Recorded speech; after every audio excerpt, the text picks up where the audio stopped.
올해가 39년째 됩니다. 작가 데뷔한 지 39년째고요. 그리고 올 11월 2일 날 천국의 신화 6부 연재를 마치고 지금 쉬고 있습니다. 그러니까 바로 11월까지 현역에서 연재를 했었고요. 그리고 세종대학교에는 올해로서 꼭 20년 됩니다. 그리고 이제 3년 있으면 학교에서 쫓겨나야 됩니다. 그래서 만화가 중에는 아마 가장 복이 많았을 겁니다. 까치라는 캐릭터를 만들어서 까치 시리즈를 가지고 사랑도 많이 받았고 또 돈도 많이 벌었고 또 대한민국에서 가장 쉽게 교수가 됐을 겁니다. 다들 막 박사 학위도 따야 되고 그런데 저는 만화 하나 잘 그리는 바람에 만화라는 이런 천한 컨텐츠가 학술로 학문으로 예술로 문화산업 컨텐츠로 이렇게 인정받으면서 대학이 생기니까 현장에서 직접 일했던 사람을 학교가 원해가지고 어떤 테스트도 없이 그냥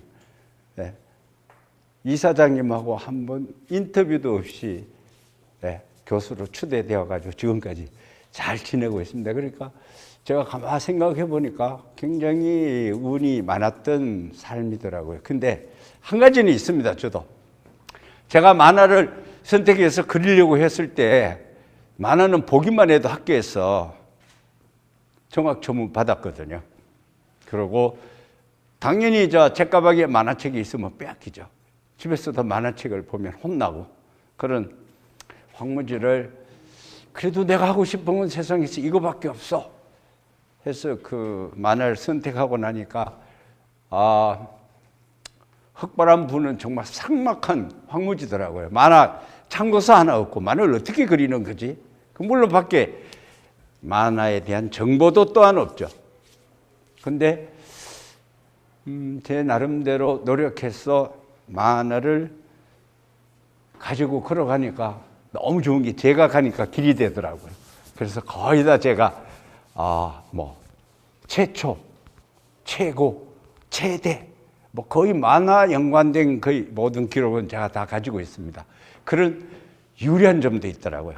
나보다 먼저 만화를 향해서 간 사람이 없으니까 제가 걸어가니까 길이 되더라고요. 그게 제 삶에서는 힘든 걸 선택한 만큼 저한테 주어지는 그런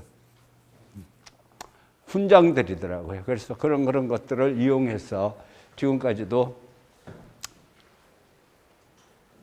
잘 살고 있는데 한 20년은 그래서 학교에 와 있었지만 협회의 그 이사부터 회장까지 협회 일을 봤었어요. 협회라는 건 이런 거거든요.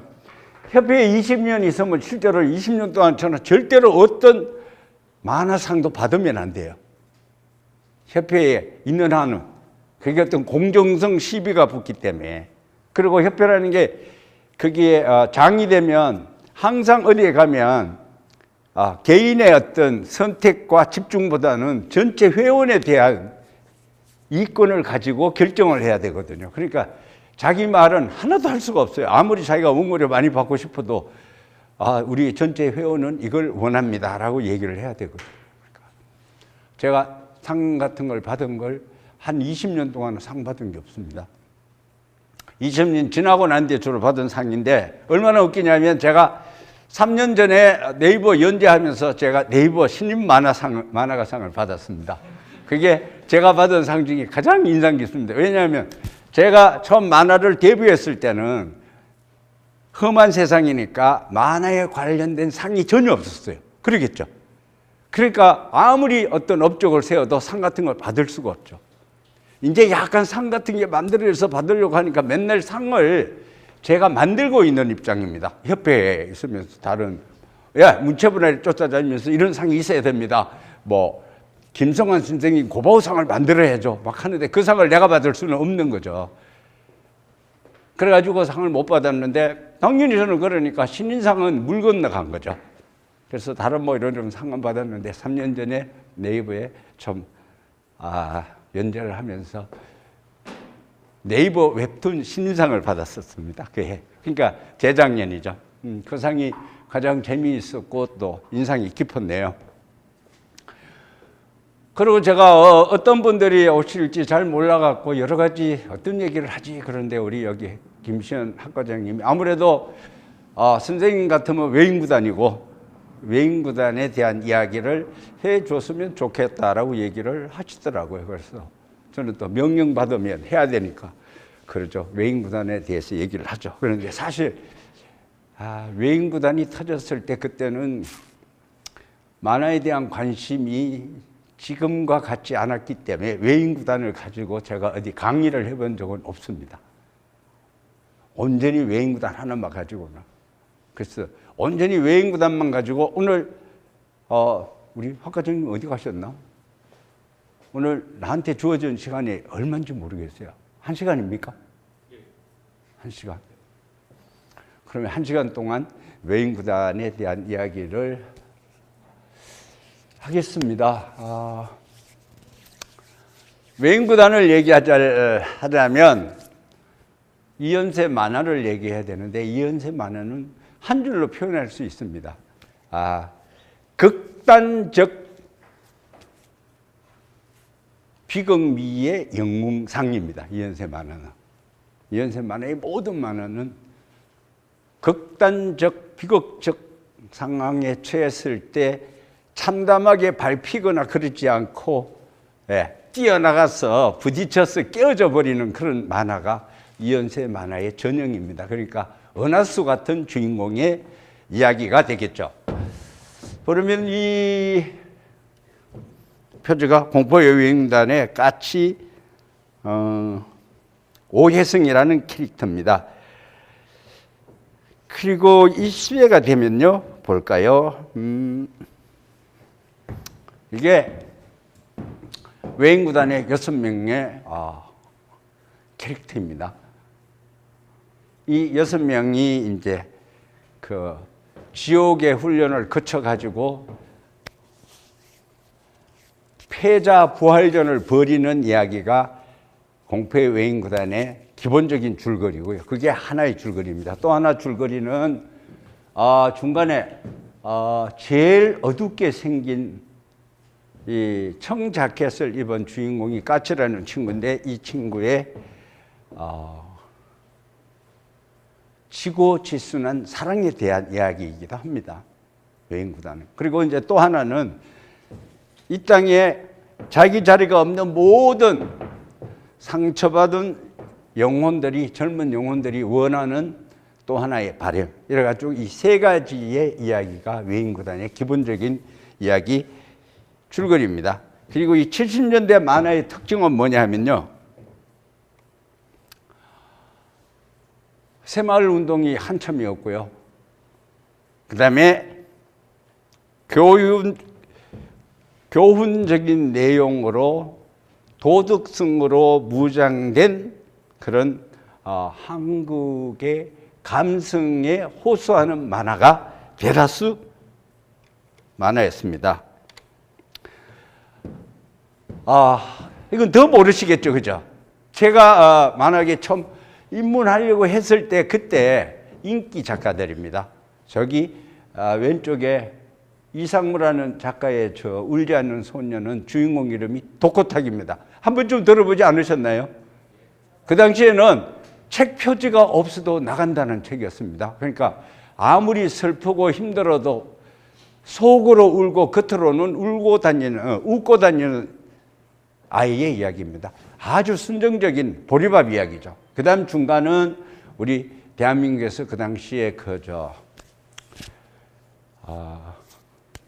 용감한 국군 이래가지고 가장 군대 가는 거를 호소하고 그 다음에 나라에 충성하는 그런 이야기를 유도하기 위해서 그 당시에 가장 좋아하던 대한민국 안기부나 정부가 가장 좋아하던 국방군 만세 만화입니다. 그래서 괴뢰군은 맨날 나오면은 이나 잡고 있고 비겁한 짓만 맨날 하고 국군은 맨날 용감하고 폼나고 어떤 상황에서도 울지 않고 도망가서는 안 됩니다. 그러니까 저 당시 만화에는 아군은 후퇴라는 말을 쓰면 안 됩니다. 그리고 경찰이 도둑 잡으러 가다가 무서워서 주저앉아도 안 되고요. 그래 아주 심할 때는 경찰이 총 들고 가면서 쓰라 그러는데 도둑이 웃고 담 넘어서 달아나 버리면 안 됩니다. 수정 나와요. 공권력에 대한 도전으로. 그런 시대가 이 70년대 만하고 당연히 지금 돌아가셨는데 고우영 선생님도 저런 9월산 유격대 같은 만화를 그렸습니다. 그러니까 그때 70년대 만화 특징은 그런 겁니다. 한국적 정서에 호소하는 그런 교훈적이고 도덕적인 만화라야 되고, 그 다음에 미풍양속 이런데 어긋나는 상황을 만들어서는 안 되고, 그 다음에 만화책이 상중하 3권을 넘으면 안 됩니다. 여러 가지 이유로요. 일단 저때는 대본서 위주로 유통되니까 대본서 주인이 절대 싫어합니다. 길면은 중간에 잊어먹으면은 다시 맞추기가 힘들다고 만화는 짧을수록 좋아하고, 그 다음에 두 번째는 만화책은 일단 이렇게 앉아서 대본을 다 하고 난 뒤에 시간이 지나야 이제 대여를 하거든요. 대여가 진짜 돈이 되는 거예요. 근데 이게 계속 나오면 대여를 못 하는 겁니다. 그죠? 계속 대본만 해야 되니까 대본만 계속 하는 동안에 책이 낡아버리면 다시 나중에 대여를 하려면 다시 책을 새 책으로 다시 교환을 해야 되니까. 그 다음에 출판사가 또 책을 팔아서 빨리 돈이 들어와야 되는데 편수가 길면 수금이 늦게 되니까 싫어하는 거죠. 출판사가 이렇게 자금을 빨리빨리 회전해야 되는데 자금 회전이 늦으니까 그걸 또 싫어하고요. 그 다음에 심의실도 마찬가지입니다. 심의실이 이 만화는 나쁜 만화니까 폐기, 수정 이렇게 해야 되는데 계속 편으로 나오면 작가가 변명할 게 있죠. 얘가 지금은 이렇게 나쁘게 나오지만 나중에 반성하고 나중에 훌륭한 사람이 됩니다. 그러면 이거 어떡할까요? 그러니까 심의실에서도 가능하면 5권이 넘지 않게 해줬으면 좋겠다라는 게 그때 70년대 전반적인 만화 분위기였는데요. 이게 정말 중요한 겁니다. 그래서 그때는 만화는 아동에 준한다라는 대통령령 율법이 우리나라 헌법 바람 밑에 있었습니다. 그래서 어떤 만화든지 대한민국에서는 아동을 위해서만 만화책을 발간할 수 있지 어른을 위해서 만드는 만화는 안 되는 거예요. 그래서 그때 고우영 선생 같은 분들은 신문에 연재하는 건 성인 만화, 어른 만화를 만드는데 이걸 책을 묶으려면 아동 심의를 받아야 돼요. 이 책을 만들 수가 없죠. 그게 어른들 이야기 삼국지 같은 걸 막 했는데 그걸 아동용으로 만들려면 책을 만들 수가 없는 거예요. 대한민국의 모든 만화는 아동에 준한다라는 이 율령이 있었어요. 그러니까 산 넘어 산인 거죠. 근데 그때 이제 젊은 못된 작가가 한 명 있었는데 그 사람 생각은 그겁니다. 왜 모든 이야기는 착하기만 해야 되는 건가? 그리고 책이라는 게 다 착해야만 과연 독자들에게 무엇인가를 전달해 줄 수 있는 건가? 나쁜 이야기는 왜 하면 안 되는 건지, 나쁘니까 나쁜 걸 알면 나쁜 걸 피해갈 수도 있고, 그래서 내가 나쁘지 말아야지 할 수도 있는데, 그 다음에 또 모든 책들은 꼭 보면 어떻게 해가지고 어떻게 될 것인가라는 해답을 항상 요구를 하고 심의실에서는 그랬는데, 그 당시에 심의실 구조가 어떻게 되냐면 심의실에 안기부 직원이 몇 명이 와 있습니다. 그래서 영화 담당, 드라마 담당, 만화 소설 담당 이렇게 쭉 있어서 그 사람들이 이거는 좀 심한데 이거는 안 돼. 그러니까 뭐 국군을 욕한다든지 간첩을 잡는데 힘들게 잡는다든지 뭐 이런 내용 자체가 안 되는 겁니다. 그리고 심하게는 이런 것도 있죠.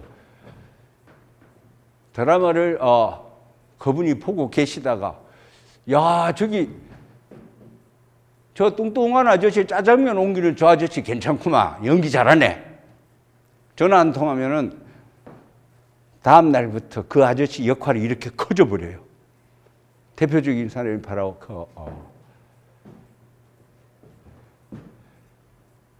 배일섭 씨입니다. 113 수사본부 이런 데 짜장면 보이러 나왔는데 나는 저 사람이 좋아. 저 사람 욕 좀 많이 줘. 확 여기 커지는 겁니다. 그 정도로 우리 대중문화의 그 암기문화 이런 쪽에 힘이, 이번 요즘도 뭐 적편이 뭐니 그래서 말 무지 많잖아요. 그게 벌써 40년 전이잖아요. 엄청난 거죠. 제왕입니다. 안기부 직원이 한마디 하면 죽은 배우도 살아나야 되고. 그래. 그래서 그때 드라마가 113 수사본부 이런 것들이 다 그런 힘이 들어갔기 때문에 그 드라마를 우리가 지금 쓰레기라고 하는 거죠. 그때 만들어진 대중 매체를 다 쓰레기라고 해요. 다 몇몇 그런 사람에 의해서 좌지우지 됐었기 때문에. 근데 제가 그 세상을 이렇게 보는 눈은 그때 나이가 20대니까 젊었었죠. 제가 보니까 세상이 그렇게 절대 착하지만은 않더라고요. 착한 사람만 잘 사는 세상이 아니더라고요. 지금 우리는 그걸 다 알고 있죠. 근데 그때는 청소년들에게 착한 것만 보고 착한 것만 말하고 착한 것만 믿게 했던 거죠. 근데 실제로 그렇게 교육받다가 대학교에 딱 들어가 보면 전혀 아니잖아요. 학교 선생님이 고등학교 때까지 철저하게 방공 투사로 만들어가지고 대학에 보내놓으면 대학에서 대학 역사학과 선배 하나가 1시간이면 애를 완전히 바꿔놓는 거예요. 네가 아는 세상이 그렇지, 세상 반대다. 네 모르나? 이래가 1시간만 사상교육 시키면 바로 열렬투사가 돼가지고 돌도고 나가는 거예요. 그 당시가. 그러니까 이게 얼마나 맞지 않냐고. 그래서 제가 봤을 때 결코 세상이 그렇게 안전하지도 착하지도 않더라고요. 사춘기 청소년이 내가 세상에 나가면 바로 부닥치는 게 주겁이 얼마고 이런 참담한 현실에 부닥치는데도 우리가 여전히 만화에서 영화에서는 착한 것만 보고 착한 것만 얘기하고 착하게만 살라고 얘기를 하는 거죠. 그래서 저는 그게 싫었던 거죠. 그러니까 모든 건 큰 데서 뭔가가 만들어지는 건 아닌 것 같습니다. 난 단지 이런 만화가 싫어. 이런 거짓말 만화가 싫다. 나는 내가 부닥친, 지금 현재 내가 부닥쳐 있는 가난하고 달동네 비 오면은 지붕 물이 줄줄줄 새고 밖에 나가면 다 도둑놈 주고 하는 이런 세상을 나는 그리고 싶었던 거죠. 그걸 단지 그것만 그렸을 뿐인데 한 3작품까지는 계속 심의실에 들어가면 다 폐기가 나왔습니다. 불량 만화다 이래서 전혀 여태까지 보도 듣도 못한 희한한 만화가 들어오는데 새파란 젊은이니까 겁대가리 없는 놈이 야 잘라. 폐기.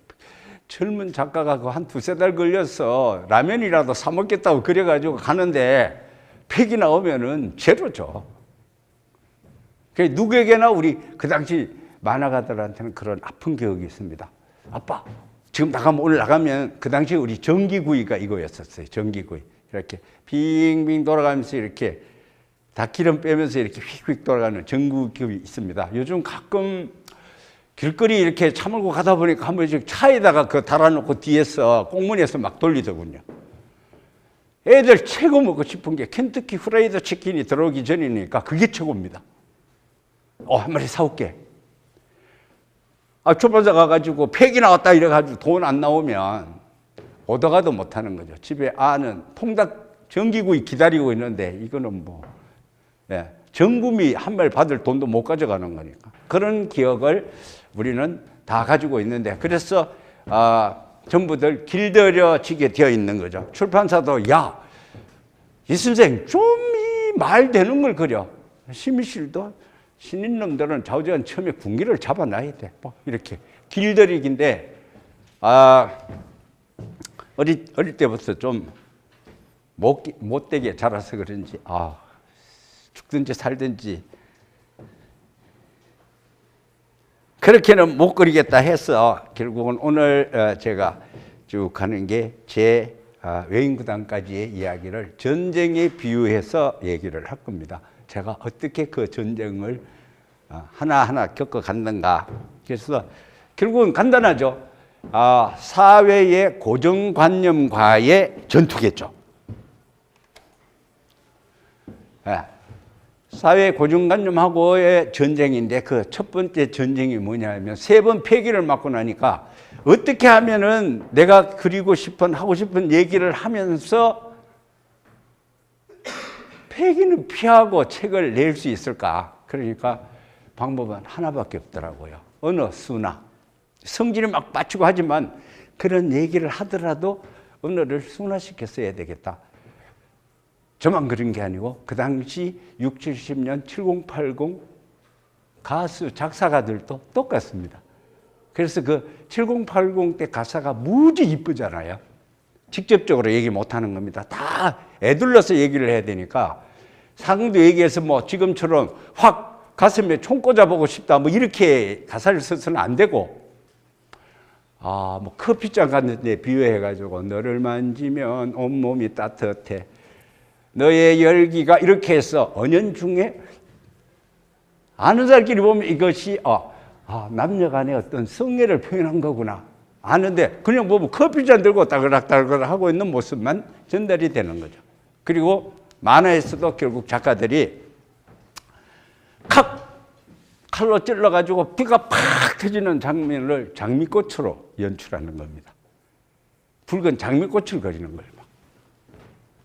그렇게 이제 우리도 언어도 죽여버린다를 살고 싶지 않니? 이렇게 순화시켜 나가고 그림도 그렇게 피는 장미로 예를 들면 부서지는 머리는 수박통 끼워지는 걸로 이렇게 우리도 머리를 쓰기 시작하죠.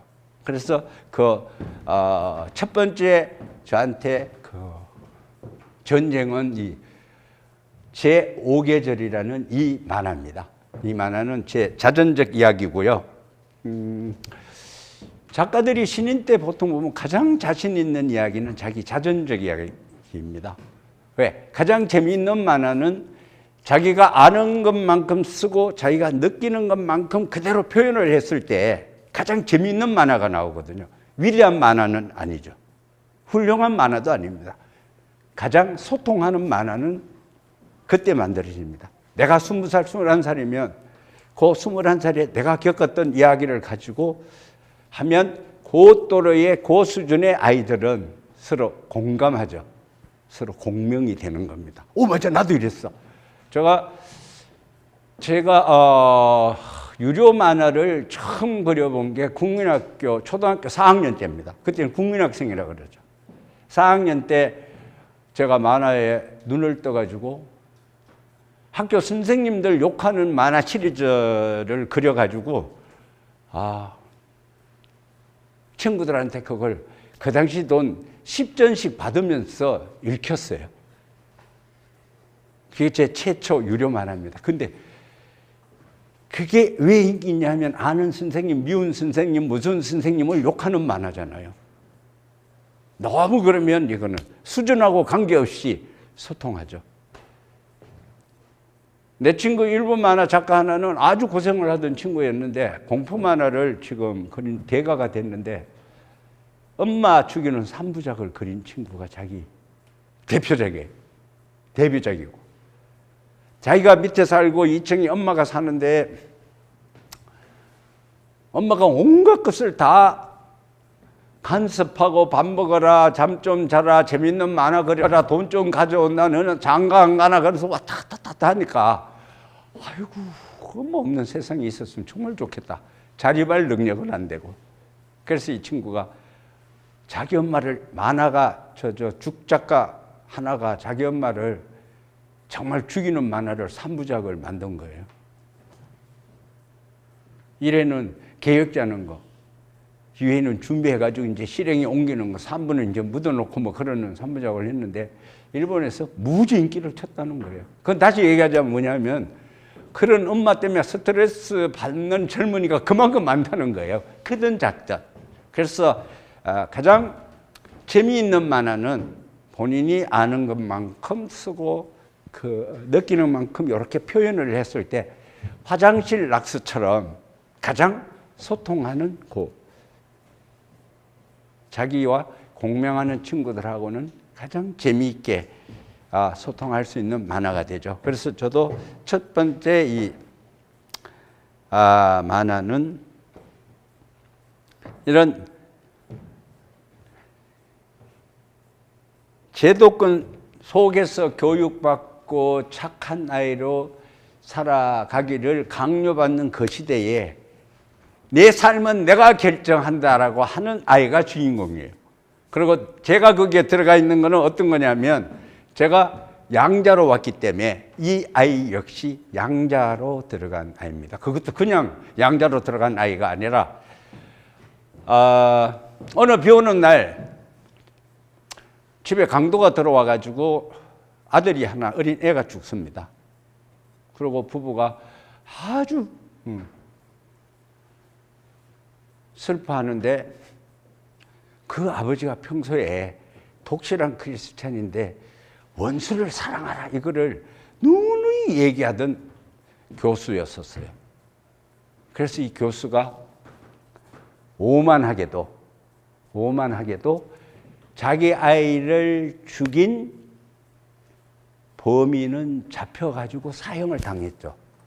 그 사형수의 아들을 데려다가 키우는 것을 모험을 하는 겁니다.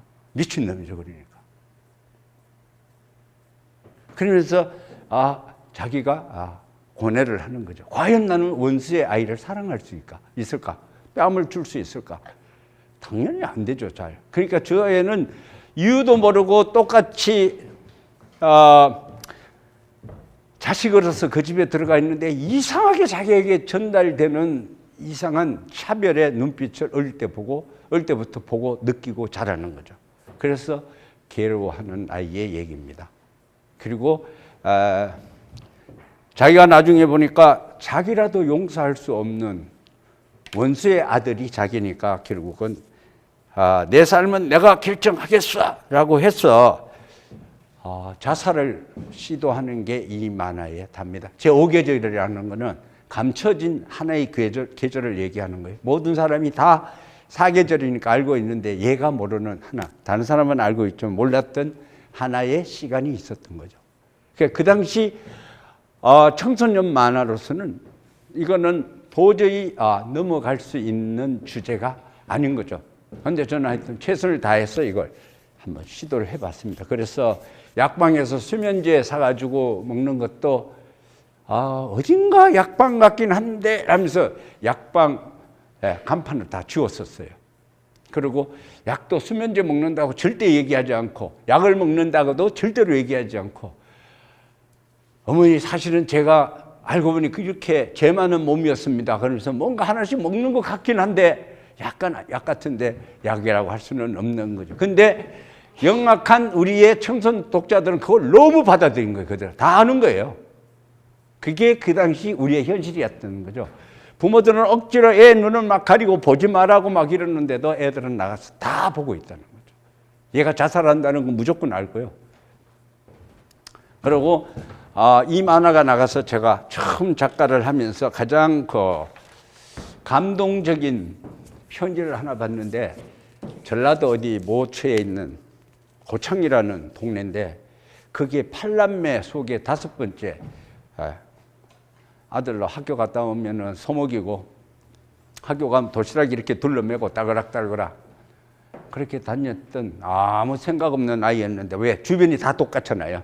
주변이 다 그럼 동네 애들이 한 대여섯이 모여가지고 다 학교에 도시락 둘러매고 갔다가 오고 그러는데 어느 날 이현재 선생님 만화 보고 갑자기 가출이 하고 싶어졌습니다. 이거 큰일 날 일이잖아요. 그래서 제가 막 달렸어요. 중학교 2학년인데 그래도 중학교 3학년은 돼가지고 그래야 가출을 해야 밖에 나왔어도 뭔가 먹고 살 수 있지. 2학년은 안 돼. 일단 3학년까지는 다녀야 돼. 물론 걔가 끝까지 이제 고등학교까지는 다 다녔어요. 저는 그걸 편지를 받고 너무 기분이 좋은 거예요. 막 엉엉 울 뻔했어. 왜냐하면 그 아무것도 모르던 그 애가 마침내 내가 뭐하고 있는 거지라는 자아가 뛰쳐나와 버린 거예요. 그 만화를 보면서 이 만화가 훌륭한 만화든 어떤 만화든 간에 떠나서 자기 공감대가 있는 만화인 거죠. 그러면서 이 애는 내 삶은 내가 결정한다고 이렇게 얘가 스스로 약까지 먹으면서 죽어버리는데 나는 뭘 하는 거지? 라는 불만을 가지게 된 거죠. 그래서 이게 이제 첫 번째 전쟁인데 어떻게 하면 이렇게 잘 피해서 표현할 수 있을까? 여기에서 제가 평생을 밥 벌어 먹고 사는데 지대한 역할을 한 까치라는 캐릭터가 만들어진 겁니다. 짧은 머리에 까치머리처럼 막 이렇게 더벅머리를 가진 말 잘 안 듣는 삐딱이 주인공이 여기에서 만들어집니다. 물론 여기 옆에는 이제 구원자가 있죠. 엄지라는 아주 작지만 당찬 방황하는 남자 주인공을 항상 잡아주는 그런 메시아 역할을 하는 엄지가 있습니다. 그리고 여기에서 친구 따라 걸음지고 장에 가는 놈 백두산이라는 아주 우직한 캐릭터가 만들어져요. 그 세 캐릭터가 만들어지고 그 다음에 피도 눈물도 없이 이성적으로 모든 일을 결정하는 마동탁이라는 악역 캐릭터가 여기에 등장합니다. 그러니까 이연세의 기본 캐릭터가 제5계절에서 만들어진 거죠. 그래가지고 그 당시 만화 청소년들은 그냥 새마을 만화나 이런 것만 생각하고 만화가게에 들어갔다가 이 5계절을 만나면은 꼭 숨어봐야 되는 검수 같은 느낌이 드는 만화였던 겁니다. 그렇지 않겠습니까? 맨날 착하게 살아라 뭐 다 그런 만화인데 이건 보니까 빼딱하게 반항하면서 도저히 자기가 탈출구가 없으니까 에라 죽어버려야지라는 이런 생각을 가진 캐릭터는 이거 엄마가 보면 선생님이 보시면 큰일 나겠네 라는 약간의 그런 느낌이 드는 나쁜 남자의 전형의 만화가 나온 거죠. 독자들은 그걸 알게 됐고요. 그러니까 여학생들은 모르겠습니다. 우리는 막 중학생 이렇게 곧 초등학교 고학년 되면 뭔가 어른스러운 포옹 뭐 이런 단어들 이게 뭔가 약간 야한 것 같긴 한데 뭐지 그 단어만으로 막 얼굴이 막 뜨거워져요. 우리 남자애들은. 지금은 그런 게 이제 더 빨라지고 아무것도 아니었겠지만 그런 것처럼 이 5계절은 약간 그런 느낌에 있었고요. 그 다음에 두 번째로 가면 이게 국경의 갈가막이라는 만화인데요. 이거는 약간 한층 더 진일보합니다. 뭐냐면 우리 지금 핵실험 많이 하는 그 압록강, 두만강을 따라서 쭉 가면 꼭대기에 아오지에 가기 전에 무산이라는 지역이 있습니다. 그러니까 지금 무산 거기가 북한 사람들이 탈북할 때 가장 많이 사용하는 루트예요. 압록, 두만강 그쪽 물길도 얕고 그래서.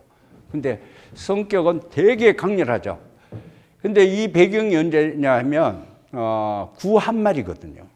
구 한말이니까 그 국경 지방에 있던 조선인들은 그 힘이 약해진 조선 정부로부터 어떤 보호도 받지를 못해요. 그까지 힘이 안 가는 겁니다. 근데 또 그쪽에 사는 만주인들은 조선 거지라 그래서 자기 땅에 와서 계속 뭐 이렇게 농사 짓고 이러니까 굉장히 싫어합니다. 왜냐하면 우리에게도 백두산은 성지지만 청나라 만주족한테는 그 만주와 백두산 그쪽 지역이 성지예요. 그래서 그 당시에는 거기에 농사를 못 짓게 막았습니다. 청나라 정부가. 왜냐하면 청나라가 여진족이 여기서부터 시작되는 거잖아요. 그래서 청나라한테도 여기는 성지입니다. 그래서 농사를 못 짓게 하니까 반대로 씨만 뿌려놓고 한 달 있다가 가면 이렇게 잘 되는 겁니다. 전혀 다른 사람들이 경작을 안 했으니까. 그런 지역에 사는 사람인데 어느 쪽에서도 나라로부터 도움을 못 받으니까 이 국경지대 쪽에는 어느 쪽 국민도 아닌 거죠. 그건 오랫동안 이제 그렇게 가는 거죠. 근데 우리 그 당시 사회는 개인보다 사회보다는 국가, 민족이 훨씬 우선이죠. 그래서 모든 것들이 다 그런 위주로 교육을 하고 있었는데 이 만화는 그런 만화가 아닙니다. 나는 어느 쪽 국민도 아니고 오로지 이 국경 도시에서 내 가족과 내가 행복하게 오로지 살아남았으면 좋겠다라는 절박한 만화예요. 그래서 여기 주인공은 어릴 때부터 까마귀와 소통하는 겁니다. 까마귀는 이제 상징적 동물이 되죠. 까마귀는 뭐냐면 실제로 까마귀과 동물들이 구간조잖아요. 가장 영리합니다. 사람 말 가장 흉내 잘 내고 좀 예쁘면 구간조고 나쁘면 이제 못생기면 시커먼 이제 까마귀인데 실제로 까마귀는 아주 영리한 동물이죠. 새 중에 가장 지능이 높습니다. 그래서 뭐 이렇게 호두 같은 것도 바위에 두들겨 가지고 부리로 두들겨서 떨어뜨려서 깨먹기도 하고요. 가장 영리하죠. 그래서 우리 뭐 삼조고 신화도 그렇고 고구려의 삼조고 이런 모든 것들이 까마귀에서부터 출발하고 실존 동물계에도 영리한 까마귀가 나오죠.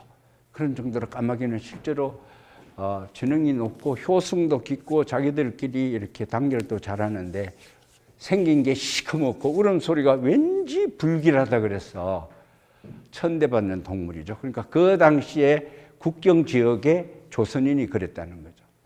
만주인들한테는 나무 땅에 무단으로 들어와서 막 농사 짓고 이러니까 싫고 정부는 괜히 저기 가가지고 살려달라 말라 뭐 청나라에서 이렇게 공문이 날라오고 그러니까 너무 귀찮은 거죠. 제발 거기서 살지 마라. 그러니까 여기에 사는 인물들은 다 국경에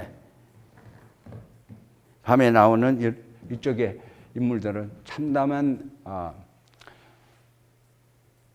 현실을 살아가는데 여기에는 세 명의 괴물이 나옵니다. 이 까마귀도 조선의 괴물이죠. 전혀 어떤 도덕성이나 아니면 민족성이나 이런 것들은 없습니다. 물론 마지막에는 민족성을 선택하고 스스로 죽음을 택하죠. 근데 그 앞까지는 얘는 오로지 가족을 위해서 사는 겁니다. 근데 또 하나 인물은 뭐냐 하면 일본 명필이었을 때 제국을 만들기 위해서 단련된 사무라이 한 명이 나옵니다. 아주 터미네이터처럼 살인병기로 키워진 자기 감정보다는 조직을 위해서 목숨을 던지는 그런 일본 사무라이가 하나 나오고 그건 또 다른 괴물이죠. 감정이 없는. 그 다음에 중국의 성정체성이 모호한 검법자가 한 명 나옵니다. 그 당시 그런 캐릭터도 그 당시에는 굉장히 충격인 거죠. 이건 정상적인 사람들이 아닌 거죠. 지금 뭐 이런 얘기하면 잘못하면 큰일 나겠지만 그러니까 호모입니다. 예. 동성애자인 겁니다. 동성애자 이 검법자가 만주족 검법자로 나옵니다. 이 세 명의 괴물이 전혀 주인이라고 없는 국경 만주 지방에서 벌어지는 이야기예요. 간단합니다. 사마귀가 살기 위해서 일본에서 암살을 배우고 뛰쳐나올 때 거기 도장의 관장을 본의 아니게 죽이게 되는데 이 사무라이의 아버지입니다. 그래서 사무라이는 까마귀를 잡기 위해서 만주로 오죠. 그 다음에 중국 검법자는 뭐냐 하면 자기 여동생이 이 까마귀한테 반해가지고 가출을 해버린 겁니다. 그리고 보리밭에서 하루 지나고 난 뒤에 까마귀 아이를 낳아가지고 까마귀 아이를 들고 까마귀를 따라다닙니다. 용서할 수가 없는 거죠, 오빠로서. 그러니까 이 세 명의 그런 귀괴한 인물들이 그 당시 이제 시대 상황하고 같이 중의적인 상징성을 가지고 이야기를 펼치게 되죠. 그러니까 이 당시는 어떤 상황이었냐면 원래 이때까지는 청나라와 우리 조선의 국경선이 정해지지 않았었어요.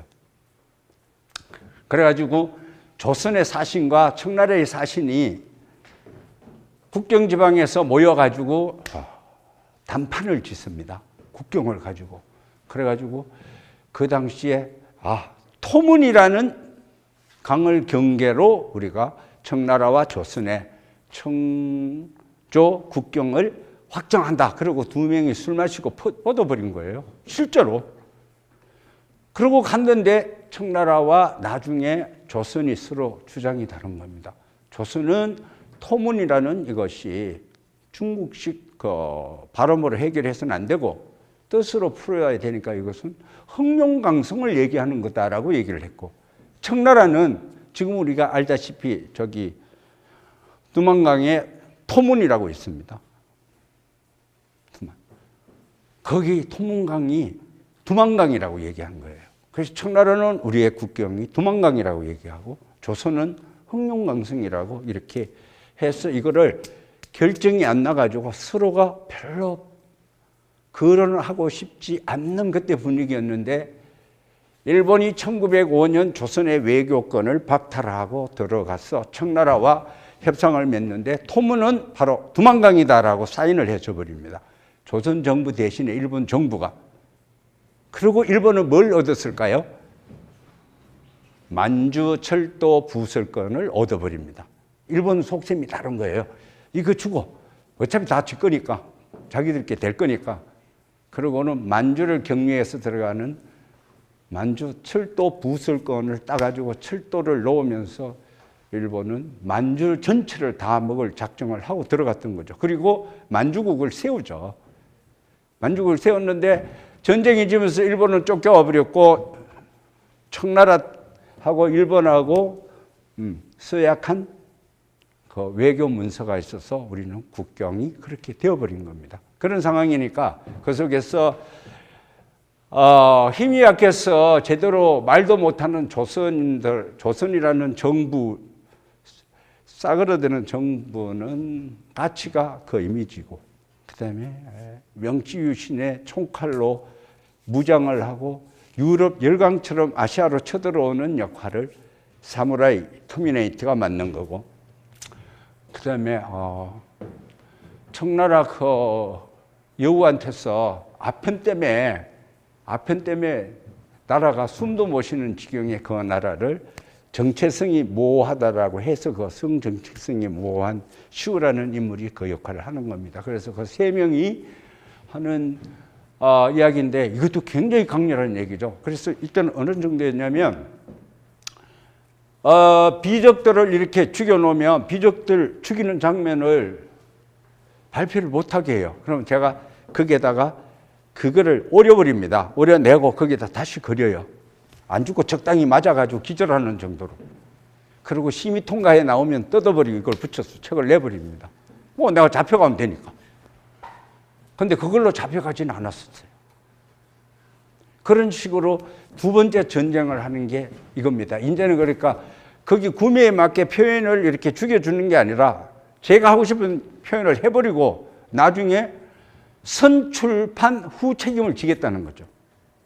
근데 그 후 책임이라는 게 그냥 작은 작가로 있는 신인 작가를 만약에 국가가 어떤 표현법을 문제로 해가지고 잡아 들어가면 당연히 신문, 텔레비에 대문짝만하게 나올 거고 나는 노이즈 마케팅으로 졸지 수직 상승을 하게 돼 있는 거죠. 그냥 먹고 살기 위해서 그랬을 뿐인데 완전 민주투사가 돼버리는. 근데 그런 기회는 잘 주지 않거든요. 그래서 어쨌든 이 만화도 그 당시에 독자들은 그런 반응이었습니다. 어떻게 이런 만화를 그릴 수가 있지?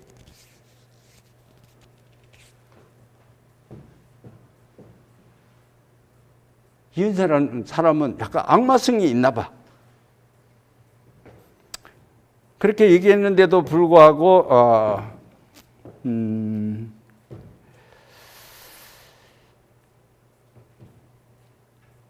이 속에는 분명히 그 중의적인 전달성이 있었기 때문에 백두산도 나옵니다.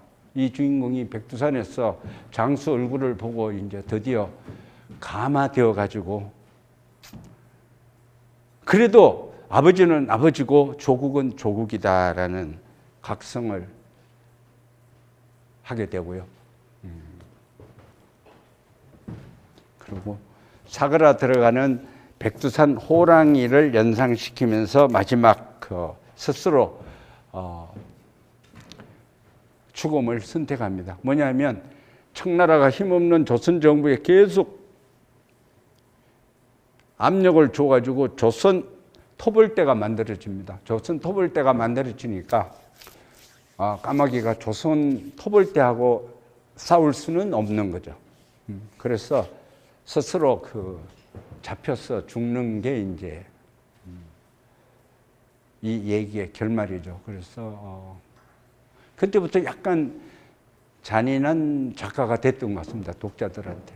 첫 번째 작품도 그렇고 두 번째 작품도 그렇습니다. 보시면 알겠지만 장렬하게 사그라드는 인물이긴 하지만 참담하게 그냥 밟혀서 찌그러드는 사람들은 아닙니다. 그러니까 이 두 개에서 이연세표가 만들어진 겁니다. 극단적 비겁미를 상징하는 영웅성이 여기에서 만들어진 거죠. 그리고 세 번째 전쟁이 뭐냐면요. 이것도 금세 여러분들이 알겠네요. 매미라는 동물은 한 7년 땅속에서 애벌레로 살다가 나와가지고 이렇게 매미를 아름답게 이렇게 부화해가지고 한 일주일 살다가 죽는 거 아시죠? 그래서 그 사연을 아는 사람들은 별로 매미 같은 거 잡지 않습니다. 애때야 막 좋아서 잡지만 거기보다 더 기가 막힌 건 하루살이입니다. 6, 7년을 땅속에 있다가 하루 사는 거예요.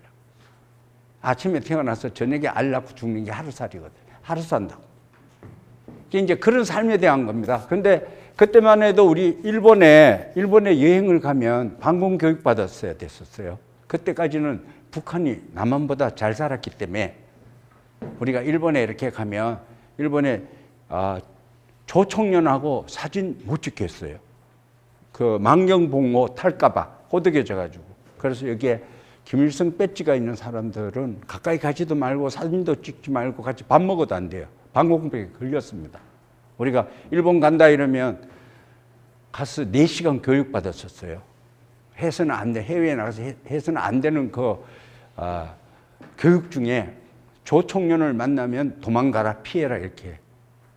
그게 한 80년도 돼가지고는 막 갔다가 민떼라 이렇게 바뀌었죠. 이제 우리가 더 잘 사니까 조총련들 사람 배지, 김일성 배지 보면 막 전부 찾아가가지고 악수하고 반기고 선물도 하나씩 줘라고 그랬었어요. 70년대는 절대.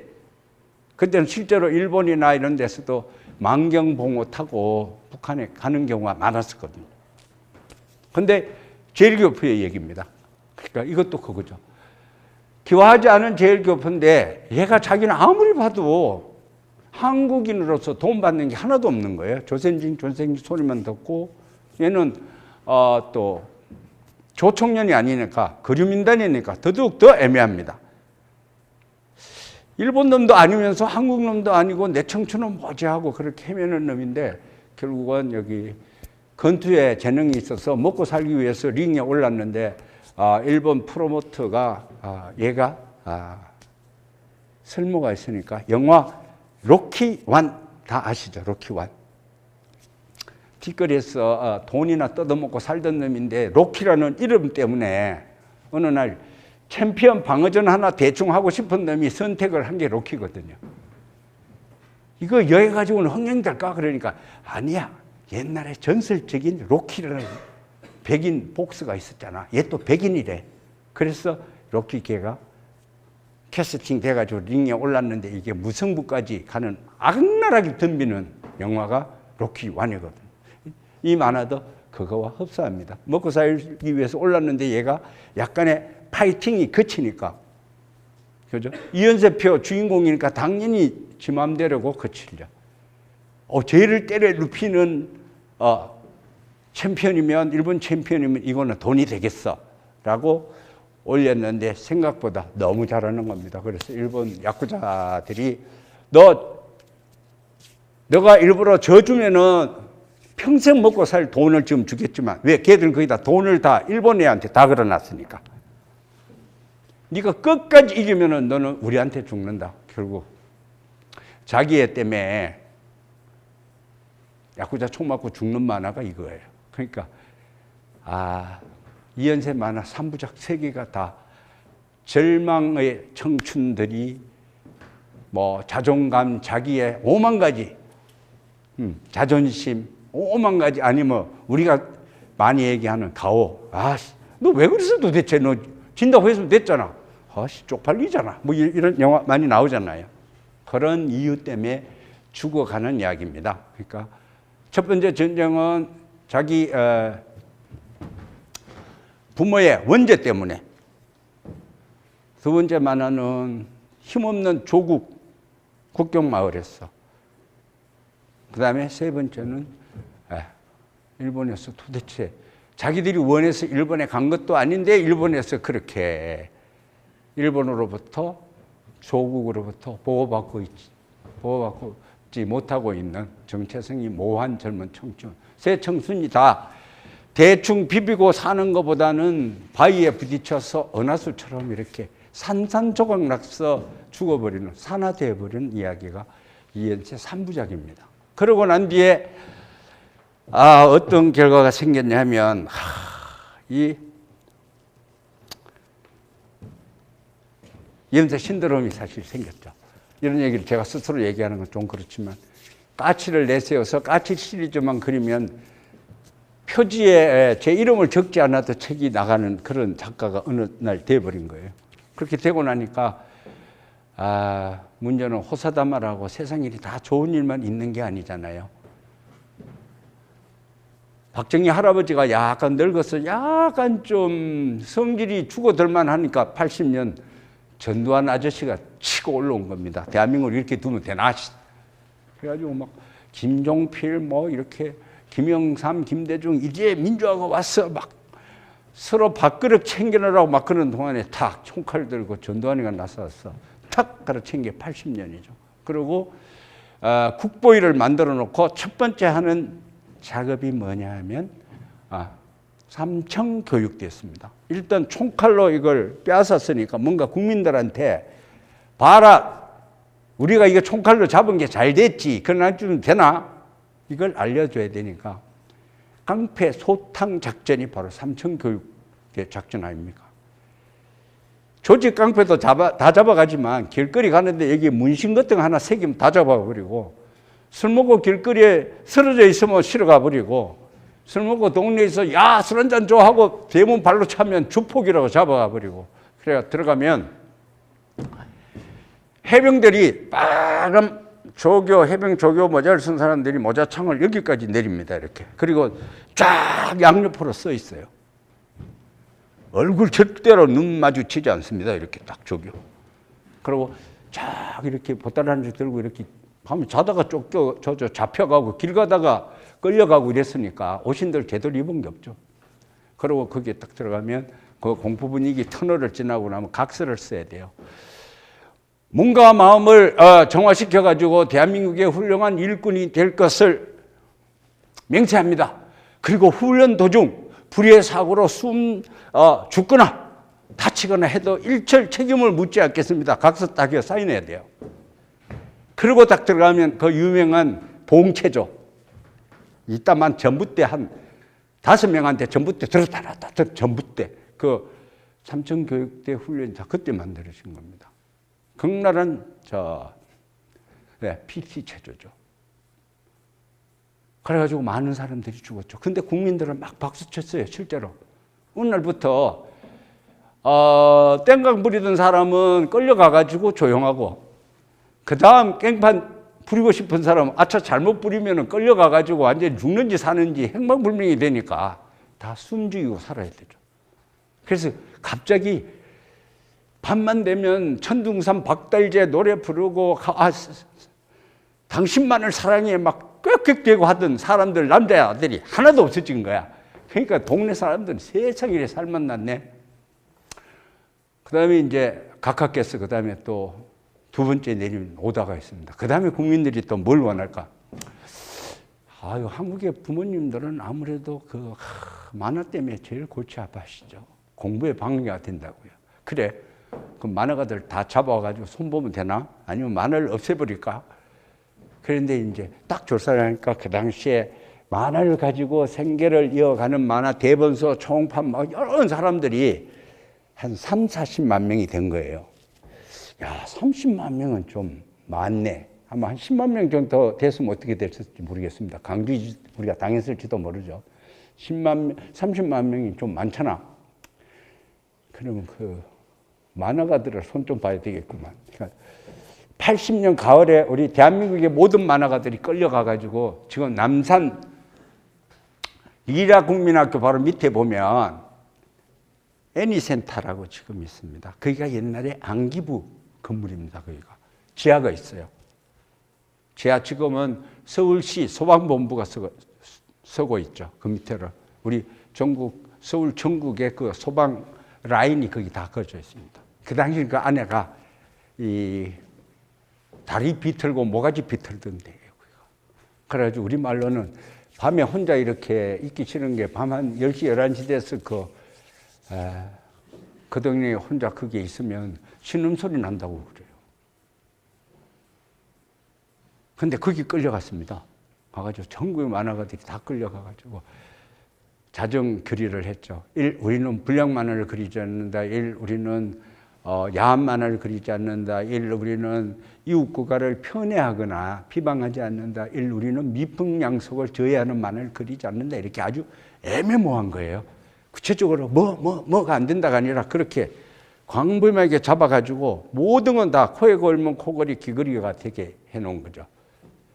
가을비가 풀슬풀슬 마침 내리는 거기에 만화가들이 이렇게 써가지고 자정 결의를 했습니다. 그리고 내려오는데 정말 참담하더라고요. 그리고 각성했죠. 왜 우리가 역시 이래야 되지? 응? 터키탕도 있고 뭐 불량 없어 막 그렇게 이발소 그렇게 많아도 이발소 없앤다든지 목욕탕 없앤다는 소리는 없는데 만화는 왜 그러지? 바로 그 율령 때문에 그런 거예요. 대한민국의 모든 만화는 아동에 준한다. 중학생 모자만 딱 쓰면 그때 무슨 만화가 없어도 되는 거예요. 우리가 결심을 했죠. 남녀노소 다 읽히자. 그러지 않으면 우리 직업 없어질 수도 있겠어. 거기 가요. 지금 서울 만화 애니메이션 센터가 써 있습니다. 정말 아이러니하죠. 80년이 우리가 이렇게 그리지 않겠습니다 하는 안기부 딱 직원들 앞에서 그 자정 결의했던 거기가 지금 애니메이션 만화를 적극 지원하는 애니메이션 만화 센터가 되어 있는 거죠. 세상은 그렇게 아이러니하더라고요. 그래서 우리 작가들끼리 이제 결심을 해가지고 우리가 남녀노소가 다 읽는 만화를 한번 만들어 보자. 저 역시도 그렇죠. 그래서 아이고 시간이 어떻게 됩니까? 9시까지 총 할 수 있는 걸로 알고. 아 그래? 고맙습니다. 바로 공표의 외인구달이라는 만화를 만들게 됩니다.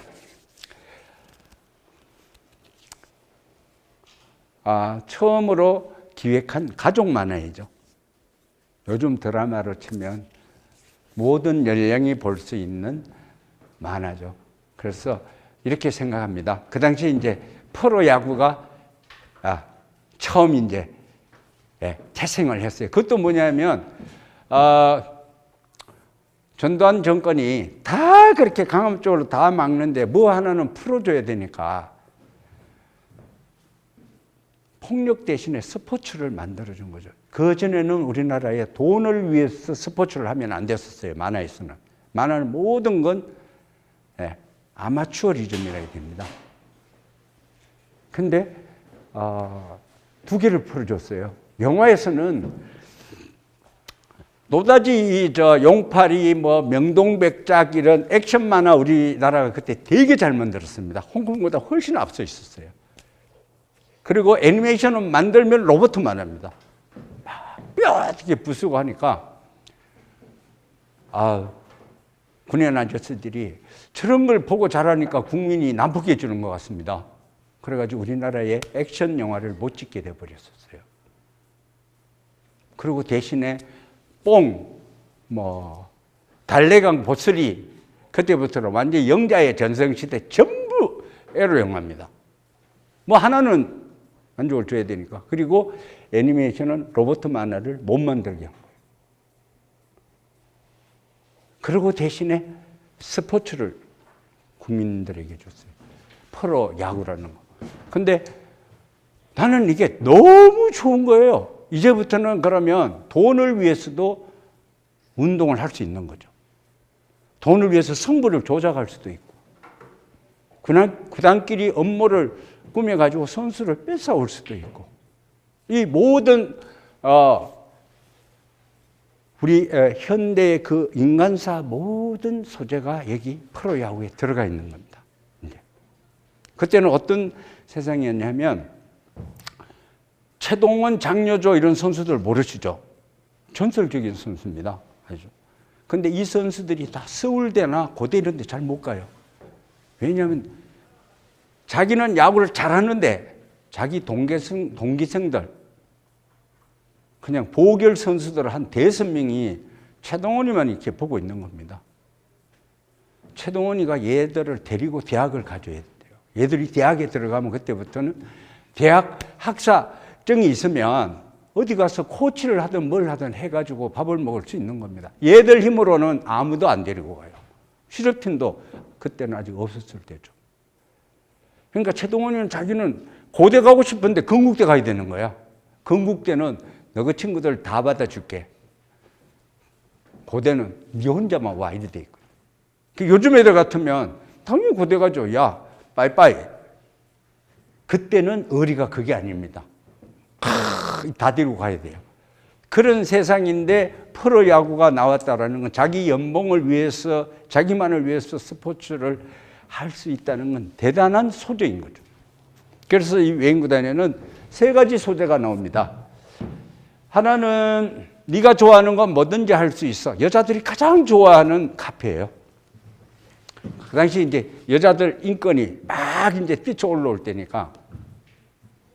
그래서 필요할 때는 쫓아와가지고 자기 지켜주다가 눈 한번 홀기면 어디 흔적도 없이 사라져가지고 안 보이다가 필요할 때만 오는. 네가 좋아하는 건 뭐든지 할 수 있어. 이렇게. 텔레비에서는 그게 나왔었죠. 이 당시에 모래시계. 이정재가 거기에서 스타가 되죠. 말 한마디 안 합니다. 고현정의 보디가드죠. 그림자처럼. 대신 맞아주고 대신 사워주고 연애할 때는 피해주고.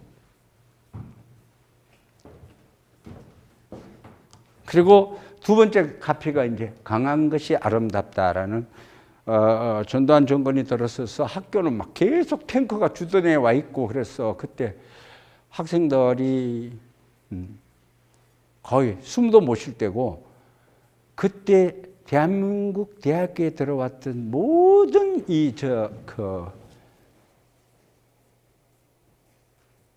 우리 여기 그 파리바켓 같은 그런 빵집이나 아이스크림 가게는 다 작살납니다. 군인들이 딱 이렇게 있으니까 아이스크림이 하나도 안 팔리죠. 그리고 천재 주변은 학교가 알다시피 안 물어주잖아요. 부대타나 그런 건 천재 주변이거든요. 그러니까 권리금 안 받고 그냥 나가든지 계속 앉아가지고 그냥 빈 가게 지키든지 그래야 됐을 때거든요. 근데 다른 사람들이야 말할 것도 없죠. 그러니까 여기에 이제 네가 좋아하는 건 뭐든지 할 수 있는 건 요즘으로 치면 스토커 얘기입니다. 까치가 고아 소년인데 지저분하고 깨져있는데 엄지라는 서울 애가 전화가 와가지고 그 옥구슬 굴러가는 서울말로 너무 까치한테 잘해줍니다. 그러니까 까치가 이 엄지한테 반해가지고 엄지가 원하는 건 뭐든지 다 잘할 수 있어. 해야 돼! 라고 하는데 엄지가 야구를 좋아합니다. 그래가지고 아버지가 전학을 가게 되니까 엄지가 이제 헤어지게 되죠. 까치가 야, 내가 야구 지금 배웠는데 네 야구 한 번만 좀 봐주고 가. 그러니까 엄지가 엄마 아버지가 그냥 빨리 기차 타고 가야 돼. 그러니까 기차 타러 갑니다. 그러니까 까치가 너무 실망하는데 엄지가 기차 타고 올라가다 보니까 기차에서 내려다보는 언덕배기에 까치가 저 친구 애들 다 데려다 놓고 끌고 와가지고 거기서 공을 던지고 있는 겁니다. 투수로. 그래서 엄지는 감동을 했는데 그래가지고 너는 앞으로 훌륭한 야구 선수가 될 것 같아. 나는 야구가 너무 좋아. 너 훌륭한 선수가 꼭 돼야 돼. 이렇게 편지를 보내고 까치에게 용기를 줬는데 까치 엄마는 이 고아 소년이 너무 무서운 겁니다. 이 고아 소년의 집념이. 저는 그냥 뒀다가 큰일 나겠어. 까치에게서 올라오는 그 수많은 편지는 당연히 다 불태워주죠. 그래서 까치와 엄지는 자연히 헤어지는 겁니다. 그런데 야구를 좋아하는 엄지는 결국 서울에서 가장 슈퍼스타인 마동탁이라는 천재 타자와 그 당시에 중학교 때 데이트를 하고 있습니다. 데이트를 하고 있는데 어느 날 촌놈 하나가 딱 나타납니다. 전국 봉황이 개전에 까치가 시골 투수로서 올라온 거예요. 그러면서 편지를 하나 내보입니다. 열심히 해 까치야 그랬는데 이 편지는 나에게 성전이었어 하면서 얘가 야구를 한다고 그러는데 마동탁과 엄지는 사실 속으로 약간 웃습니다. 왜냐하면 시골 촌에서 선수 몇몇이 보니까 이건 선수들이 뭐 애초에 에너지라고 없는 애들이거든요. 막상 붙어보니까 전혀 아닙니다. 시골 다른 애들은 이서나 마나예요. 까치 혼자서 모든 걸 다 잡아내는 겁니다. 까치 공을 아무도 칠 수가 없는 거예요. 마동탁까지도. 근데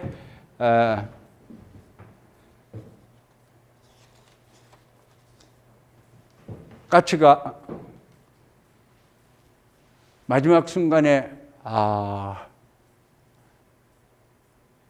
마동탁한테 집니다. 왜냐하면 보니까 엄지가 너무 간절하게 마동탁이 이기기를 원하고 있으니까 네가 원하는 건 난 뭐든지 해줄 수 있어 하고 스스로 자폭투를 던져가지고 홈런을 맞고 치는 겁니다. 그러면서 가기 전에 엄지 한번 보려고 한 번만 만나줘 기다리는데 엄지가 그 시간에 나 까치한테 한번 갔다 올게 그러는데 마동탁 안 보내주죠. 승부의 사나이니까. 나를 선택하든지 까치 그 촌놈을 선택하든지 선택해. 엄지가 못 오니까 까치는 절망하고 야구를 떠나버리죠. 엄지가 원하지 않는 걸 하지 않죠. 그러다가 결국 그 얘기를 조금 더 해야 되나? 사라집니다. 그리고 강한 것이 아름답다라는 것은 그 당시 절망에 빠졌던 남자들이 주로 좋아하던 카피입니다. 이건 손병호 감독의 카피이기도 하고요. 남자들의 카피죠. 그 다음에 마지막에 하기 싫은 일은 하지 않고 살겠다라는 건 약간 완화된 표현이죠. 그때는 감히 지금처럼 난 하고 싶은 일만 하고 살 거야. 알바 뛰고 하는 그런 정도의 아직은 깨인 세상은 아니었습니다. 제발 하기 싫은 일은 안 하고 살았으면 좀 좋겠어. 그래서 고시 공부하고 막 하는 사람들이 니가 끌고 못 사는 게 싫으니까 삽시 공부하고 뭔가 대학에 들어가가지고 공대라도 들어가가지고 뭘 해야 되니까 공무원이 돼야 되니까 전부 먹고 사는 게 가장 급선무니까 다 하기 싫은 일도 하고 있는데 외인구단의 테마는 그겁니다. 지옥 훈련을 할 때 선수들이 이 지옥 훈련을 견디고 나면 당신은 우리한테 뭘 줄 겁니까? 손병호 멱살을 붙잡고 매달렸을 때 최소한 너희들이 하기 싫은 일은 하지 않고 살게 해주겠다. 거기에 6명의 그 패자들이 다 굴복하는 겁니다. 그 세 가지 테마가 이 외인구단의 기본 핵심 테마입니다. 그걸 가지고 외인구단은 만들어지죠.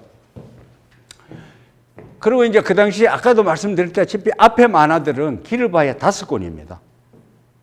5권 지나가면 대본수 주인이 싫어한다고 얘기했죠. 출판사 사장도 싫어하고 다 싫어한다는 거. 외인구단 그래가지고 이런 컨셉을 가지고 이야기를 하는데 출판사에서 긴 이야기는 안 된다고 하니까 일단 4권까지 일단 잡았습니다. 4권까지 잡아가지고 히트를 치면 계속 이어붙이고 히트 못 치면 뭐 다른 얘기하지라고 해서 4편까지가 뭐냐면 까치의 이야기입니다. 뒤에 아직 외인구단 패자들 나오지도 않습니다. 엄지하고 그렇게 헤어진 오해성이 산속에서 이런저런 아버지하고 이런저런 뭐 자연인 같은 그런 생활을 하면서 아버지는 주정뱅이라서 까치는 엄지도 없는 세상이니까 의미가 없으니까 따라다니는데 어느 날 결국은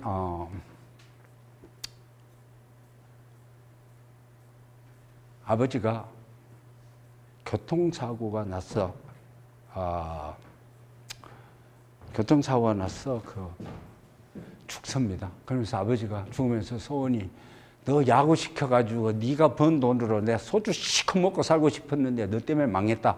잘 있거라 이러니까 아버지 소주값을 만들기 위해서 야구를 가치가 다시 시작합니다. 시작해가지고 보나 말거나 그 앞에 까치 아버지가 까치를 어거지로 끌고 가가지고 프로테스트를 다 했는데 다 공 잘 들어갈 리가 없죠. 아버지가 억지로 끌고 가긴 했지만 얘 마음은 다른 데 있고 하기 싫으니까 공 흔지만지 막 던지니까 가는 데마다 이렇게 비웃음을 사죠. 그래 아버지 죽고 난 뒤에는 아버지를 제일 많이 비웃었던 서부 구단에 찾아 들어갑니다. 그래서 공을 한번 던져 보이겠다. 자기 제 실력 공을 던지니까 이건 세상에 이런 공을 본 적이 없는 거죠. 그래서 서부 구단에 혼자 입단을 합니다. 입단을 하고 죽기 살기로 던질 때 드디어 엄지까지 차지합니다. 엄지를 차지하고 공을 던질 때 어느 날 구단주 딸이 오해성 까치를 유혹합니다. 그 유혹에 넘어가서 오해성애가 엄지를 배반합니다. 그리고 엄지 곁을 떠나죠. 떠나고 난 뒤에 백두산이 인간도 그럴 수 있느냐 그러고 막 하는데 탁 보니까 오해성이 무리하게 투구를 함으로 해서 어깨가 망가져 버린 겁니다. 망가지니까 내 어깨 망가져 가지고는 더 이상 내가 엄지를 마동탁보다 더 행복하게 해줄 수 없으니까 엄지를 보내야 돼. 까치의 트릭이었던 거죠. 그런 눈물 어린 수뇌보가 바로 사건까지입니다. 그리고 이제 사건까지 만화책을 냈죠.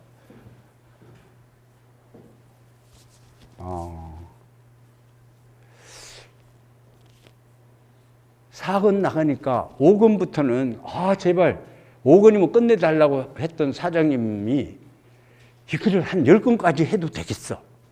그리고 웅보료를 한 3배를 주는 겁니다. 전혀 예상치 못했던 세상이 벌어져 버린 거죠. 외행구단 때문에. 그리고 이 외행구단은 그래요? 그럼 제가 그대로 읽겠습니다. 그래가지고 5편부터는 패자들의 이야기입니다. 최관이라는 외팔이, 하국상이라는 검둥이, 티끼, 최경도라는 난쟁이, 조상구라는 심약한 연섭투수, 백두산 아까도 얘기했듯이 운동신경이 진짜 없는 친구입니다. 오해성 따라서 야구부까지 온 거예요. 야는 야구 체질이 전혀 없는 애입니다. 그리고 이제 오해성, 그리고 이 외행구단을 만드는 손병호라는 감독입니다. 여기 이 친구들은 다 패자들입니다. 최관은 외팔이고 하국상은 트라우마가 있죠. 흑인들, 우리 그 당시에 막 흑인 혼혈들은 전부 전쟁 고아들이니까 엄청나게 비하를 했던 거예요. 지금 아마 우리가 베트남에 있는 그런 혼혈들 보듯이 봤을 겁니다. 그리고 최경도 역시 그렇고 이런데 오해성은 대단한 환자죠. 그러니까 엄지라는 사람 하나에 종속되어서 자기 자신을 인정하지 않는 영혼이 없는 친구니까 굉장한 불구자입니다. 정신적 불구자죠. 다른 사람들은 뭐 대충 팔이, 어깨가, 몸이 이런 불구자인데 백두산은 운동신경이 하나도 없는 게 불구인데 오해성은 정신적 불구입니다. 그리고 가장 큰 패배자는 손병호 감독이죠. 이 사람 일본에서 야구를 하면서 일본에서 조생칙 이러면서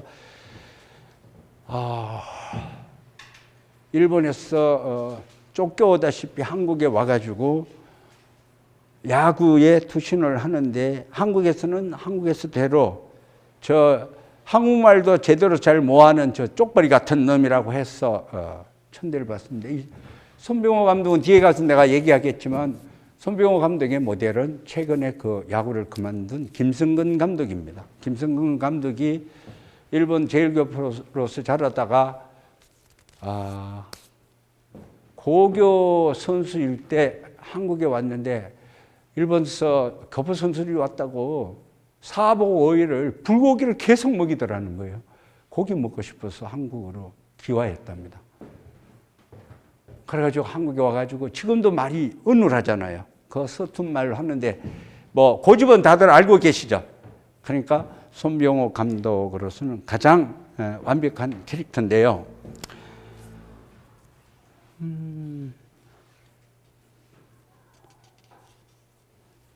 다음이 무슨 그림일까요? 그렇군요. 그래서 이 외인구단 5편에 이제 들어가면, 그러니까 그 당시에 울분에 차 있던 젊은 친구들은 그래, 나도 할 수 있어. 그 다음에 막 고시 공부하고 그러던 사람들, 뭐 제일 많은 사람들은요, 외인구단 보느라고 시험 배렸다라고 하는 사람이 가장 많고요. 뭐 그 다음날 논문이었는데 망쳤다, 뭐 시험인데 망쳤다 그런 사람이 많고, 그 다음 많은 사람은 뭐냐면 그때 사시 공부라든지 막 이런 거 공무원 공부 이제 포기하고 싶었는데 저 만원을 보고 그래, 맞아. 나중에 최소한 내가 하기 싫은 일은 안 하고 살려면 지금 이 공부를 해가지고 통과를 해야 되겠다. 그렇게 위로 삼았다는 겁니다. 그리고 최근에 고대 옆에 고대식당이라는 걸 크게 하는 아주머니가 한 분 계시는데 최근에 만났는데 31 때 밀양에서 40만 원 가지고 남편하고 애들 데리고 안암동으로 왔는데 먹고 살 길이 막막해가지고 월세방을 얻어가지고 고대 학생들 상대로 하숙을 했답니다. 그래가지고 힘겹게 살면서 차라리 막 이게 사는 게 아니니까 차라리 밀양 내려가서 다시 흙이나 팔까 아니면 죽어버릴까 그러는데 하루는 자취방 애들 방을 청소하다 보니까 외인구단이 이렇게 사여져 있더랍니다. 30권이 애들이 밤에 보다가 그걸 보고 힘을 얻었답니다. 맞아, 나도 할 수 있어. 왜? 자기보다 훨씬 절박한 사람들이 여기에 나와서 승리를 이루는 이야기니까요. 그래서 까치는 보면 어떻게 보면 까치는 착한 남자는 아닙니다. 지고지순한 사랑을 바치는 남자지 정도를 걷고 법을 지키고 순직한 순박한 남자는 아닙니다. 엄지도 마찬가지입니다.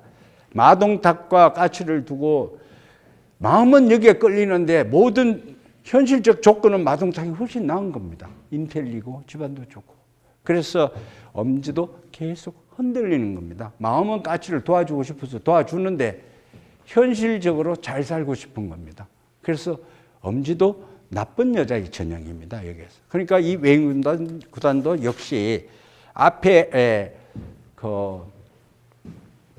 많은 만화가 얘기하고 있던 착한 공주, 착한 왕자 이야기는 아닌 거죠. 그래서 그 당시에 젊은 친구들이 보면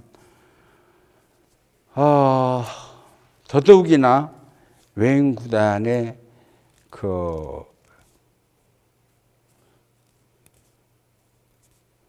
몰입을 할 수 있겠죠.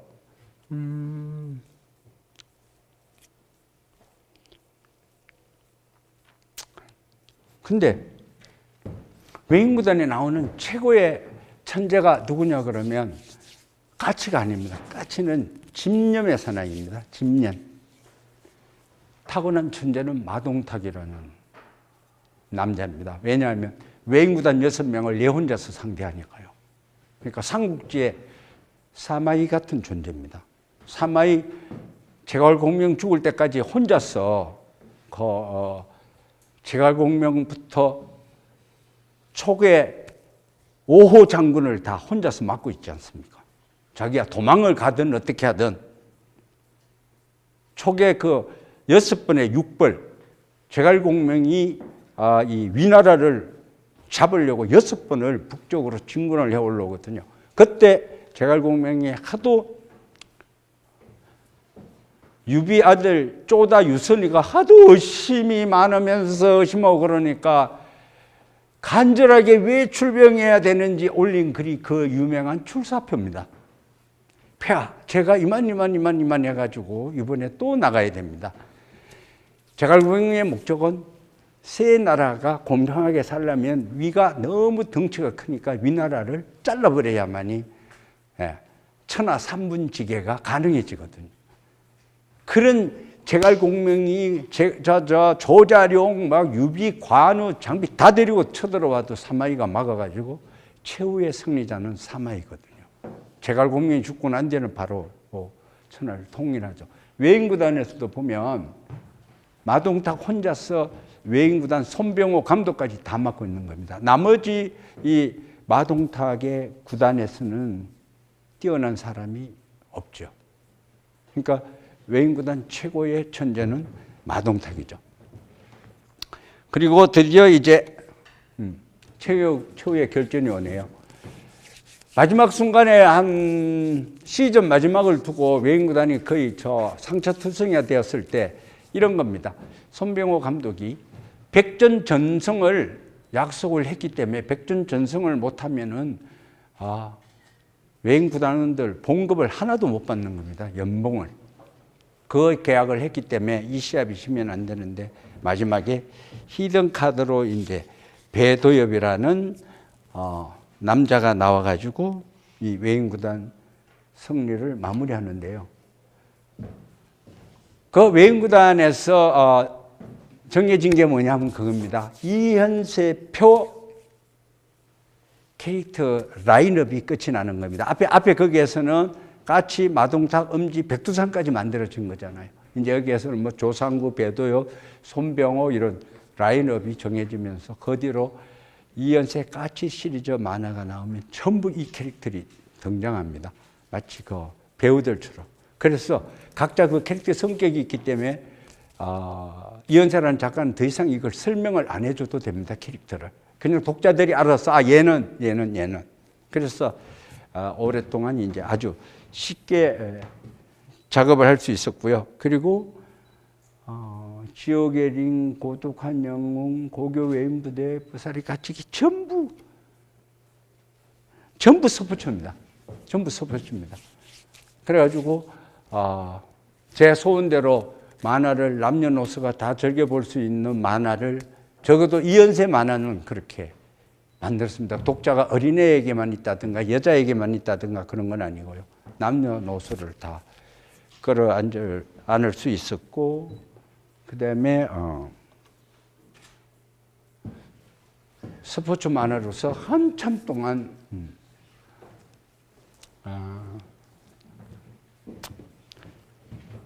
제가 작품을 그리게 되는데 외인구단의 캐릭터들을 좀 더 설명을 하자면 손병호는 제가 아까 말씀드렸듯이 김성건 감독을 모델로 했습니다. 김성건 감독의 좌우명은 1구2무라는 겁니다. 사인을 하면은 저는 1구2무라고 해줘요. 그러니까 승부는 한 번뿐이지 다음이 없다는 거예요. 공은 한 번 던질 때 그 하나에 최선을 다해야지 두 번, 한 번 더 던져볼게라는 건 없다는 거죠. 승부에는. 그거는 뭐 저도 아주 좋아하는 말입니다. 그리고 마동탁은 최동원이라는 투수와 장효자라는 불세출의 타자 두 명이 뭐냐면 굉장히 독한 사람들이에요. 최동원도 아주 독한 선수였고 기본이 그거였죠. 치려면 쳐봐 그러고 정면 승부가 최동원의 전공입니다. 포수가 다 걸러자 해도 그냥 내질러 버리는 그걸로 유명한 선수였죠. 돌아가는 게 없는. 장효조는 뭐 그 당시 몇 년을 컴퓨터 타자라고 그래가지고 타율이 가장 높았던 아주 정교한 근데 냉랭한 사람이었고요. 까치는 책익성이라는 전임엔 책을 쓴 친구가 있습니다. 뭐냐면 대한민국의 전 구단을 다 한 바퀴 돈 친구예요. 그러니까 어디에도 적응을 못하는. 근데 재능은 있으니까 모든 구단이 또 받아주는 거예요. 근데 어디에든 적응을 못 두는 베가본드 같은 친구죠. 그 다음에 김정수는 본인 스스로 나는 까치야라고 했던 아주 성질이 거칠고 타협을 하지 않았던 해태 타이거스의 선수였습니다. 김정수. 그리고 백두산은 아마 그 당시에 나는 이만수 선수를 모델로 뒀는데 이만수 선수가 사실은 홈런 외에는 2루타 치면 1루도 못 쫓아가요. 발이 늦어가지고. 그래서 살기 위해서 홈런을 쳐야 돼요. 최소한도 3루타는 3루타 때리면 저기 바람의 아들 이종범은 3루타 치고 홈스틸까지 들어와 버리는데 이만수는 겨우 2루까지도 겨우 가요. 그러니까 살기 위해서는 장타를 날리지 않으면 안 되는 선수였죠. 그리고 최가는 뭐 실제로 여기 피트 그레이라는 선수는 타격도 높고 절묘한 외야수였는데 한쪽 팔이 없었습니다. 실제로 존재했던 선수죠. 그런 사람들이 외인구단의 전체적인 영감을 준 인물들이네요. 그럼 이게 끝인가? 끝인가? 그렇죠. 그러고 나면 이제 아까 김성근 감독하고 이제 매듭을 지어야 되겠네요. 저는 김성근 감독님은 꽤 오래전부터 잘 알고 있고요. 둘이 천하 기준입니다. 왜냐하면 김성근 감독이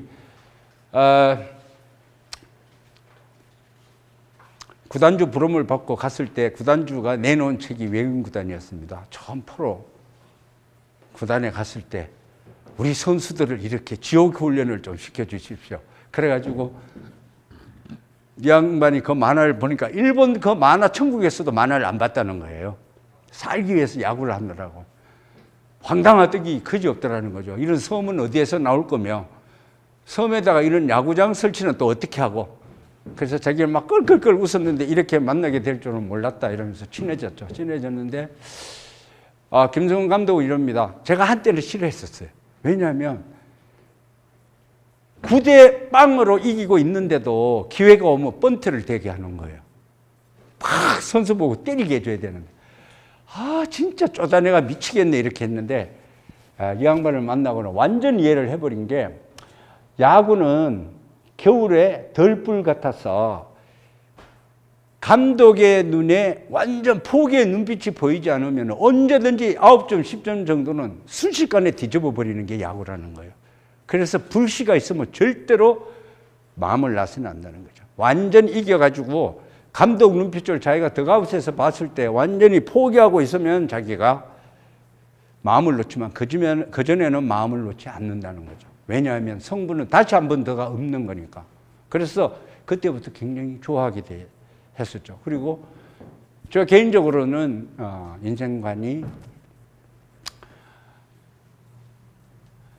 물론 진인사 대천명입니다. 나는 인간으로서 최선을 다하고 그 다음에 결과는 하늘의 뜻에 맡기겠다 하지만 기본적으로 살아가는 스타일은 인생은 믿을 놈 하나도 없다. 인생은 나를 믿고 가는 것이다. 온전히라는 게 제 인생관입니다. 그러니까 제가 뭐 종교를 갖던 그것도 자기가 결정해서 종교를 가졌을 때와 안 가졌을 때 또 어떤 종교를 가질 건지 우리가 학교를 선택하는 것도 만화물을 그리는 것도 결혼을 하는 것도 아침에 일어나가지고 차를 몰고 나갈 것인지 버스를 타고 갈 것인지 그냥 걸어갈 것인지에 따라서 그 뒤에 동선은 달라지는 거지 않습니까? 아무도 우리가 알 수가 없죠. 결국은 제 인생 경험상 저는 인생이란 나를 믿고 가는 것이다라는 게 기본적인 제 개인적 사상입니다. 그러니까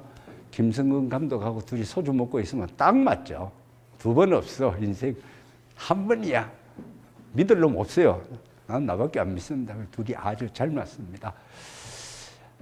그래서 뭐 여러 군데서 다들 오셨겠지만 어쨌든 외인구단은 이렇게 만들어진 건데요. 만화 콘텐츠라는 건 보면 제가 전쟁 3번하고 전면 전쟁을 외인구단에 했듯이 결국은 어떤 시각으로 세상을 보느냐에 따라서 그리고 미치도록 그 일이 좋아가지고 죽기 살기로 하며 모든 건 이루어지는 것 같아요. 그러니까 한 번뿐인 인생이고 2번 기회가 오지는 않는 거니까 어떤 일을 하시든 그런 마음 다짐으로 살아가시면 아마 10년, 20년 뒤에는 다들 만족한 자기 위치에 가 있지 않을까. 그러고 그래도 그때 그 할아버지가 한마디 한 게 그래도 약간은 도움이 됐었어라고 얘기를 해주시면 두고두고 고맙겠습니다. 고맙습니다.